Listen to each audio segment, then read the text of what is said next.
कुठूनही पैठणी जेव्हा विकत घेतो तेव्हा काही गोष्टींचं लक्ष असणं किंवा काही गोष्टींकडे लक्ष देणं खरेदी करताना हे गरजेचं आहे, कारण पैठणी आयुष्यात एक दोन वेळाच घेतली जाते आणि पैसेही जास्त आपण देत असतो। त्याच्यामुळे या ज्या गोष्टी मी आज तुम्हाला सांगणार आहे तर त्या पैठणी घेताना नक्की बारकाईने लक्ष देऊनच घ्यायच्या आहेत, कारण अस्सल पैठणी ही मिळणं हे खूप कठीण, म्हणजेच जी आपल्याला पैठणी दुकानातून मिळालेली आहे ती ओरिजिनल आहे की नाही हे मेन कळणं हे गरजेचं आहे।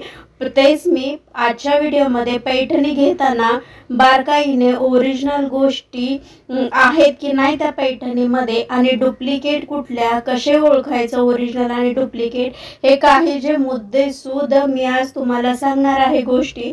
कारण पैठणी देताना जे आपण पैसे देतोय तर त्या बदल्यात आपल्याला ओरिजिनल वस्तू ही मिळणं गरजेचं आहे। तर ती ओरिजिनल पैठणी ही कशी ओळखायची आणि त्यातलेच हे ट्रेंडिंग रंग, डिझाइन आणि ज्वेलरी आज मी तुमच्या बरोबर शेअर करणार आहे। तर आपण आज बघणार आहोत की ओरिजिनल आणि डुप्लिकेट पैठणी ही कशी ओळखायची।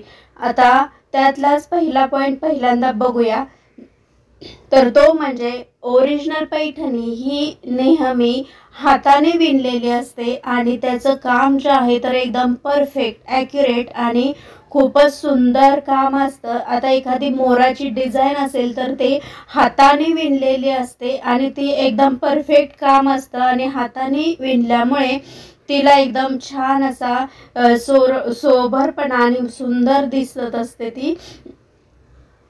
त्याच उलट आता डुप्लिकेट पैठणी ही मशीनवर बनवलेली असते।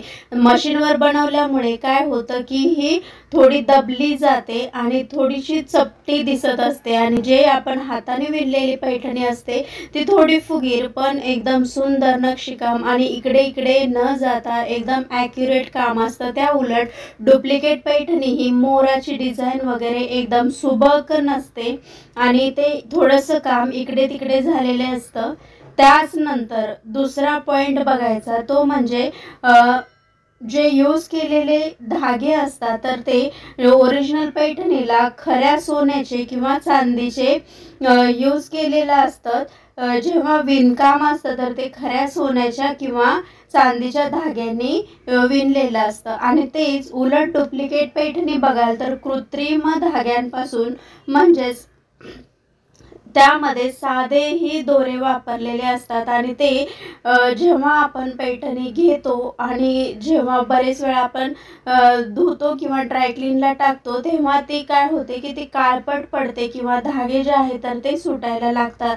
त्या उलट ओरिजिनल पैठणी असते त्याचे धागे हे अजिबात सुटत नाहीत आणि ते त्याची चमक ही कायम टिकून राहते। ते चमक ही ओरिजिनल असल्यामुळे अजिबात धुतलं कितीही काही केलं तरी ती टिकाऊ असते आणि त्याचा कलर हा अजिबात जात नाही।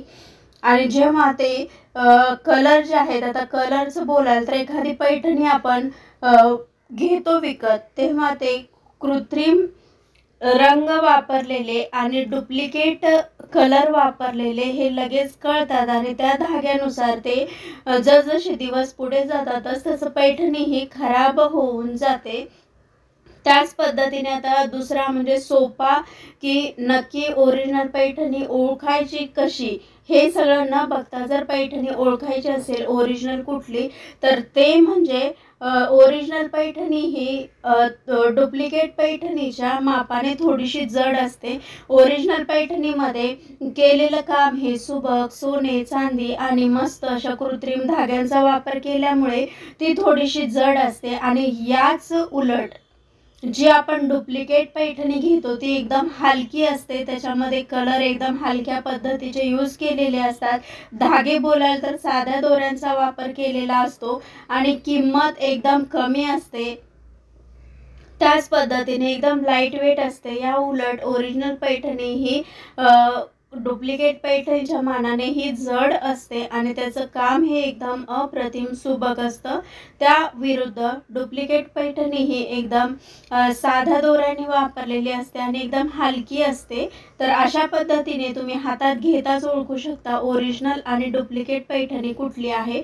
तर ह्या पैठण्या ज्या आत्तापर्यंत तुम्ही व्हिडिओमध्ये बघत आहात तर त्या एकदम सुंदर आणि छान पैठण्या आहेत. आणि जी डुप्लिकेट पैठणी स्वस्त आहे म्हणून पैठणी मिळते म्हणून घेऊ नका. ह्या काही गोष्टी ज्या आहेत तर त्याही तपासून मगच पैठणी घ्या. तर हा व्हिडिओ एकदम कसा वाटला हे नक्की कळवा आणि यातली एखादी पैठणी आवडली असेल तर कमेंट करायला विसरू नका.